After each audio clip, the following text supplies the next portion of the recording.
Hey guys, in this video, I'll show you how to add user in TimeDoctor. It's very easy.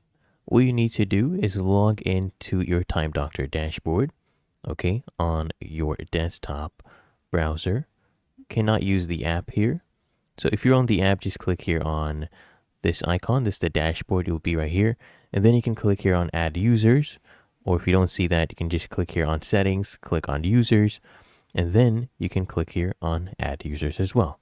Then all you need to do is you can either invite by email, you can invite by sending a link right here.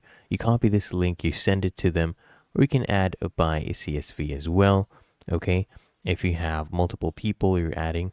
Now here we'll invite by email. I'll just show you. You just type in the email. So I'll type this one in right there. And you can go ahead and scroll down, choose their access levels as well. Okay. Then once you're happy with it, just click here on send invites.